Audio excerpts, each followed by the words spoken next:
இல்லந்தோறும் ஸ்டாலின் குரல் என்ற தலைப்பில் திண்ணை பிரச்சாரத்தை தொடங்க நிர்வாகிகளுக்கு முதலமைச்சர் ஸ்டாலின் அறிவுறுத்தியிருக்கிறார். இது குறித்து நமது கடையர் டிவியில் என்ன என்பதை பற்றி பார்ப்போம். இன்று காணொலி வாயிலாக நடைபெற்ற மாவட்ட செயலாளர்கள் மற்றும் தொகுதி பார்வையாளர்கள் கலந்த ஆலோசனை கூட்டத்தில் திமுக தலைவரும் முதல்வருமான மு.க. ஸ்டாலின் பங்கேற்று உரையாற்றினார். அதில் அவர் தெரிவித்ததாவது, மாவட்ட செயலாளர்கள் தொகுதி பொறுப்பாளர்கள் கூட்டத்தை உடனடியாக கூட்ட வேண்டிய அவசியம் காரணமாகத்தான் நேற்று சட்டமன்றம் முடிந்தவுடன் இன்று காணொலி வாயிலாக நடத்துகிறோம். நேற்று நான் சட்டமன்றத்தில் ஒரு அழைப்பு விடுத்தேன். நம்மை எல்லாம் ஆளாக்கிய நம் உயர்நிகர் தலைவர் கலைஞரின் நினைவிடம், பேரறிஞர் பெருந்தகை அண்ணாவின் புதுப்பிக்கப்பட்ட நினைவிடமும் வருகிற 26ஆம் தேதி மாலை 7 மணிக்கு சென்னை மெரினா கடற்கரையில் திறக்கப்படுகிறது. தாய் தமிழ்நாட்டையும் திமுகவையும் காத்த தலைவர்களுக்கு நாம் செலுத்த நன்றியின் அடையாளமாக மிக பிரமாண்டமாக இந்த நினைவகங்கள் உருவாக்கப்பட்டிருக்கிறது. விழாவாக இல்லாமல் நிகழ்ச்சியாக நாம் நடத்துவதால் அந்நிகழ்ச்சியில் நீங்கள் அனைவரும் தவறாது வருகை தர வேண்டும் என கேட்டுக்கொள்கிறேன்.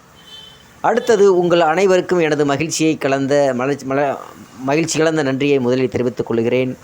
உரிமைகளை மீட்க ஸ்டாலின் குரல் என்ற தலைப்பில் நாடாளுமன்ற தொகுதி வாரியாக நடைபெற்ற கூட்டங்கள் அனைத்தும் பெரும் வெற்றியடைந்திருக்கிறது. மிக பிரமாண்டமாக நடத்தி காட்டியிருக்கிறீர்கள்.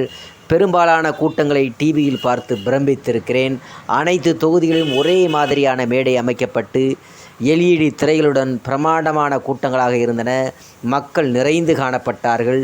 டாப் ஆங்கில் எடுக்கப்பட்ட கூட்ட புகைப்படங்கள் கூட மலைப்பை ஏற்படுத்தியிருக்கிறது.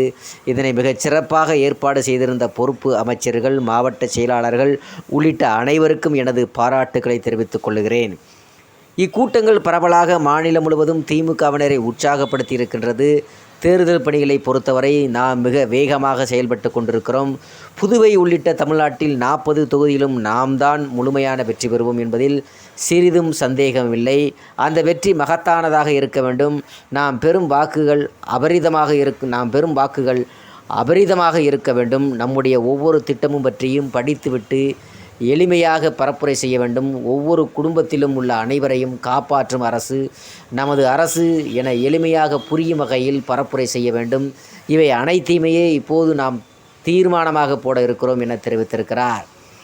ஆக பிப்ரவரி 26ஆம் தேதி அன்று இல்லந்தோறும் ஸ்டாலின் குரல் என்ற தலைப்பில் திண்ணை பிரச்சாரத்தை தொடங்குவது என மாவட்ட செயலாளர் கூட்டத்தில் தீர்மானத்தில் தெரிவிக்கப்படுகிறது என்று தமிழ்நாடு முதலமைச்சரும் திமுக தலைவருமாக இருக்கக்கூடிய ஸ்டாலின் அவர்கள் இன்று நடந்த மாவட்ட செயலாளர்கள் கலந்த ஆலோசனை கூட்டத்தில் தெரிவித்திருக்கிறார்.